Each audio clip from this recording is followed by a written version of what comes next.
આજે નવરાત્રીની અષ્ટમી તિથિ છે। આ તિથિનું શાસ્ત્રોમાં વિશેષ મહત્વ દર્શાવવામાં આવ્યું છે। એવું માનવામાં આવે છે કે આ દિવસે માં દુર્ગાએ મહિષાસુરનો વધ કર્યો હતો અને એટલે જ આ દિવસે શક્તિ, વિજય અને સમૃદ્ધિનું પ્રતીક માનવામાં આવે છે અને આ દિવસે કરેલ કોઈ પણ કાર્ય 9 ગણું ફળ આપે છે। એટલે આજે માતાજીની પૂજાનું વિશેષ મહત્વ છે। ત્યારે આજે અંબાજી માતાના રાત્રિના 12 વાગ્યાથી જ ભક્તોનો ધસારો જોવા મળ્યો હતો।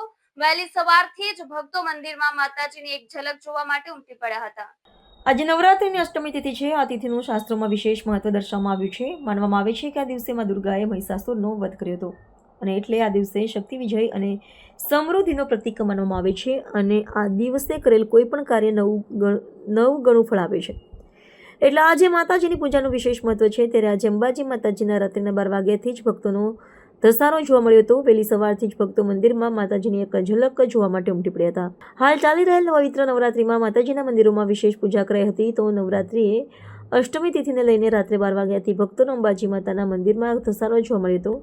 હાલ નવરાત્રિની ઉજવણી થઈ રહી છે ત્યારે આજે નવરાત્રિની અષ્ટમી તિથિ છે। આ તિથિનું શાસ્ત્રોમાં વિશેષ મહત્વ દર્શાવવામાં આવ્યું છે। એવું માનવામાં આવે છે કે આ દિવસે માં દુર્ગાએ મહિષાસુરનો વધ કર્યો હતો અને એટલે આ દિવસે શક્તિ, વિજય અને સમૃદ્ધિનું પ્રતીક માનવામાં આવે છે। આ દિવસે કરેલ કોઈ પણ કાર્ય 9 ગણું ફળ આપે છે। એટલે આજે માતાજીની પૂજાનું વિશેષ મહત્વ છે। ત્યારે આજે અંબાજી માતાજીના મંદિરે રાત્રિના 12 વાગ્યાથી જ ભક્તોનો ધસારો જોવા મળ્યો હતો। વહેલી સવારથી જ ભક્તો મંદિરમાં માતાજીની એક ઝલક જોવા માટે ઉમટી પડ્યા હતા। મારું નામ કિરણ જીતેન્દ્ર ભારતી ગોસ્વામી છે। હું આ મંદિરમાં છેલ્લા 60 વર્ષથી સેવા આપું છું।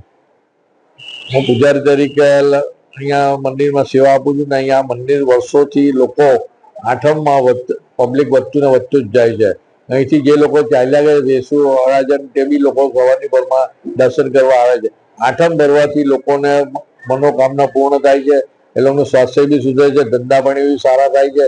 એટલે આઠમને દિવસે લોકો ઉપવાસ બી કરે છે ને સાંજે એ લોકો હવન એમનો મનોકામના પૂર્ણ થાય એટલે માતાજીનો હવનમાં નારિયેળ મૂકે છે ને આ કામ મનોકામના પૂર્ણ થાય એટલે હોય કે ભાઈ ચાલો અમારે ધન્ય થઈ ગયા ને એ લોકોના શરીરમાં સારું રહે છે। એટલે આ માતાજીનું આઠમ એટલું મહત્વનું છે કે માતાજીને આઠમથી લોકોને બધા ધંધા પાણી બી સુધરે છે, સ્વાસ્થ્ય બી સુધરે છે, બધી રીતે આગળ રહે અને બીજે દિવસ અહીંયા દશેરાના દિવસે રથ નીકળે છે। દશેરાના રથ જે નીકળે છે તે આ માતાજીના દરેક મોહલ્લામાં જાય છે। અમુક અમુક એરિયા વાડી ફળિયા છે, સીધમાણે કોટ શેરી બધે જાય છે પણ મંદિર તરફથી કોઈ બી મોહલ્લામાં લઈ જાય તો પૈસા લેવામાં આવતા નથી ને આ રથ જે લોકો લઈ જાય તો અમારી ખાલી એટલી જ વિનંતી કે મહલ્લાઓ સાફ રાખવા, ઉપર જે તમે તોરણ બાંધો તો 20 ફૂટ ઊંચા બાંધવા। એટલે શું છે કે રથને જ્યારે બી કોઈ અડચણરૂપ થાય નહીં ને ભક્તોને દર્શનનો લાભ મળે એ હિસાબે માતાજી બી દર વર્ષે ભક્તોના ઘરે જઈને દર્શન આપે છે।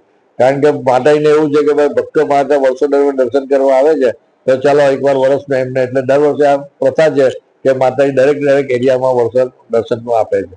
જંબે માત કી જય।